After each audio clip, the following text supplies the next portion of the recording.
Assalamualaikum warahmatullahi wabarakatuh. Waalaikumsalam.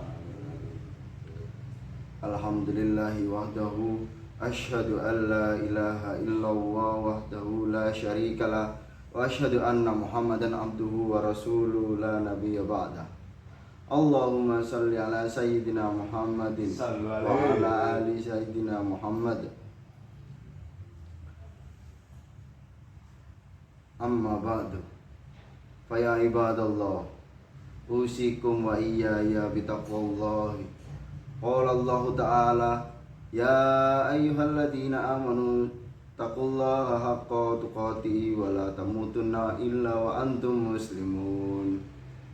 Hadirin sidang Jumat rahimakumullah. Dalam 10 menit ke depan saya akan menyampaikan khutbah dengan judul Sabar dalam Doa. Sebagai pijakan saya sampaikan surat Maryam ayat 1 sampai 4 yang berbunyi Kaf Ha Ya Ain Shad. Zikru rahmati rabbika abdahu Zakaria Idna darabbahu ida'an khafiyya qala rabbi inni wahanal admu minni washta'ala ra'su syaiba wa lam akan bid'aika rabbi syakiya, yang artinya Kaf Ha Ya Ain Shad. Yang dibacakan ini adalah penjelasan tentang rahmat Tuhanmu kepada hambanya Zakaria, yaitu tatkala ia berdoa kepada Tuhannya dengan suara yang lembut, ia Zakaria berkata, wahai Tuhanku, sungguh tulangku telah lemah dan kepalaku bersinar dengan uban, dan aku belum pernah kecewa dalam berdoa kepadamu, wahai Tuhanku. Quran surat Maryam ayat 1 sampai 4. Ayat di atas itu bercerita tentang doa Nabi Zakaria, salah satu nabi dari Bani Israel. Ayat ini dimulai dengan huruf Kaf Ha Ya Ain Shad, yaitu kumpulan huruf yang tidak punya arti karena hanya Allah lah yang tahu artinya.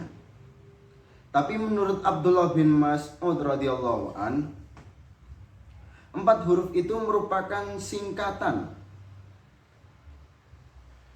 yakni singkatan dari nama-nama Allah. Yang pertama huruf Kaf yang berartikan Al-Malik, terus Ha yang berartikan Allah, lalu huruf Ya itu diartikan seperti Al-Aziz, dan Shad itu berartikan Al-Musawwir. Ibnu Abbas juga mengatakan yang hampir sama. 4 huruf itu adalah singkatan dari nama-nama Allah, yaitu Al-Kabir, Maha Besar, Al-Hadi, Maha Pemberi Petunjuk, Al-Aziz, Maha Perkasa, dan As-Shadiq, Maha Benar. Ayat ini secara tidak langsung mengajarkan cara berdoa, yaitu menyebut nama-nama Allah sebelum berdoa. Nabi Zakaria alaihissalam gelisah sebab usia yang sudah memasuki umur 120 tahun dan istrinya Elizabeth berumur 98 tahun, tapi belum dikaruniai seorang anak. Tulang-tulangnya telah rapuh, rambutnya telah memutih total, dan istrinya juga mandul. Nabi Zakaria berdoa dengan suara yang lembut, memohon kepada Allah agar diberi keturunan laki-laki penerus risalah kenabian. Sebab dalam keluarga besarnya tak ada yang pantas menjadi penerus. Mengapa ia berdoa dengan suara lembut? Sebab etika berdoa memang demikian. Suara lembut juga dimaksudkan agar tidak ditertawai orang.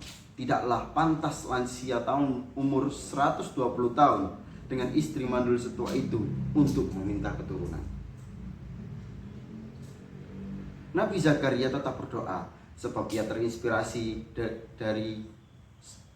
dari Maryam yang diasuhnya bisa melahirkan anak tanpa suami. Maryam bisa melahirkan anak dengan kun fayakun, Allah tanpa suami. Zakaria bersumpah tak pernah dan tak kecewa dengan apapun jawaban Allah atas doa-doanya. Sebab Nabi Zakaria adalah seorang hamba, dan hamba hanya boleh memohon, tidak boleh memaksa. Hadirin yang saya muliakan, ternyata Allah benar-benar mengabulkan doa Zakaria ketika ia sedang sholat dalam mihrab, yaitu tempat yang dibangun khusus untuk ibadah.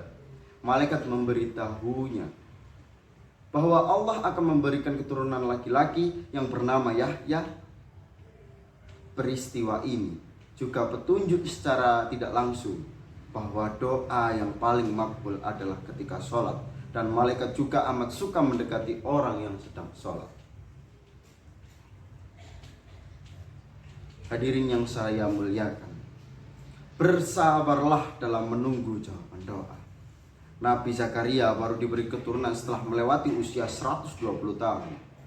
Nabi Musa juga terus berdoa tanpa henti untuk kehancuran Fir'aun, dan penguasa zalim itu baru tenggelam di laut secara mengenaskan 40 tahun sesudahnya.